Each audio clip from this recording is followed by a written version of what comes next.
to week 2 of our 21 days of prayer. I'm here with Lauren, and we're going to be talking about obedience and God's love and joy today as we continue on in our passage of scripture in John chapter 15. I hope you've had a good week, and I hope that you've been able to follow along with the devotional guide, the prayer guide that's offered to you. You can find it on the church app. You can also go straight to our website. It's there at the top where you can pull up that guide as well. So getting into today's topic, we're talking about the power of abiding prayer. And when I think of the power of connecting with God, as we connect with God, He allows us to be able to love other people well. Mm-hmm. And that's kind of where Jesus takes this passage of scripture today. So as we think about that, first we got to think about God's love. And so how does God's love really differ from maybe what we think about or the world thinks about love? Immediately when I think of this question, or at least think of the concepts of worldly love, I immediately think of love and understanding of our humanness is very transactional and very conditional. And even in our best intentions as human beings, we still often perpetuate that.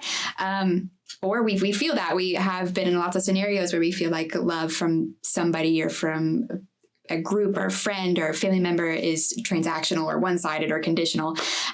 There's a lot of stipulations we put on it sometimes and don't even mean to. I mean, we think of, you mentioned earlier, talking about kids and how right away we learn that there is a transactional component of, hey, I'll be your friend if you do this for me, or if I do this for you, I expect you to do something back or to love me or be my companion. And I think we still carry that, I mean, far into adulthood, whether or not we're actually realizing that we're doing that as well. Yeah, and I think that's why when Jesus brings his disciples together, he begins to remind them that, hey, stay connected to me because I've been an example to you of what it looks like to be more mature in our love and not have that transactional, like, I'll be your best friend if you do this kind of mentality. And so that's where this passage of scripture leads us. Would you read that for us today? Absolutely. So John 15, 9-10 says, I have loved you even as the Father has loved me. Remain in my love. When you obey my commandments, you remain in my love, just as I obey my Father's commandments and remain in his love. All right, so here's this word obedience that we love to talk about, right?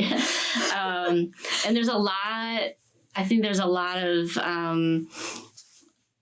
weird feelings that can come up when we hear this word obedience. Sometimes we can think of like legalistic religion or do exactly as God says, or else, you're going to hell. Or we have to really continue to go back to what Jesus is really saying. He's connecting obedience and love. So our question is, how can obedience be an expression of love in our relationship with God and with others? Like, how do those two things get connected? That is a great question. Kind of piggybacking again off of our understandings and connections with obedience. I think one thing I've learned a lot about through my faith journey is learning that obedience is very freeing. And when it's obedience found in God and God's love, that it's not something that's meant to be restrictive. It's not supposed to be something that makes you feel like you're in a box. And while there is a lot of reverence that needs to be brought in our relationship with God, it's also not meant to be a power struggle or a hierarchy where God is like, you got to do this and you have to do this and you have to follow my rules. You were underneath me. And that's not at all who God is.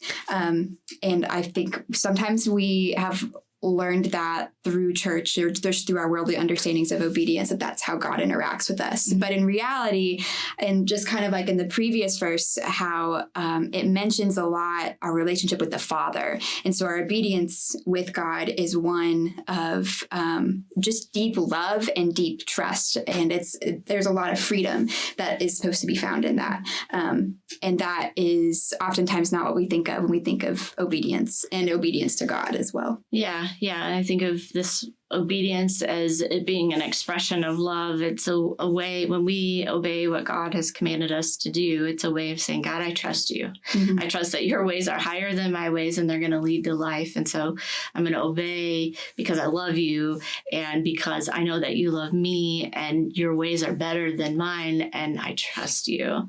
And disobedience, anytime that we disobey or sin, it's our way of saying, God, I don't trust you. Yeah. And those ways and sin usually leads to death of our circumstances or even in our relationship. And so love and obedience have to stay connected to one another. We don't have this relationship with God like the kindergartners on the playground of like, if you do what I say, then I'll be your friend. God is a friend of sinners and he loves us right where we are. Yeah. So Thank goodness for that. Yeah. So Jesus goes on a little bit further. And so we just read 9 and 10. Let's read 11 and 12 together.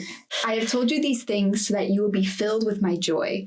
Yes, your joy will overflow. This is my commandment. Love each other in the same way I have loved you.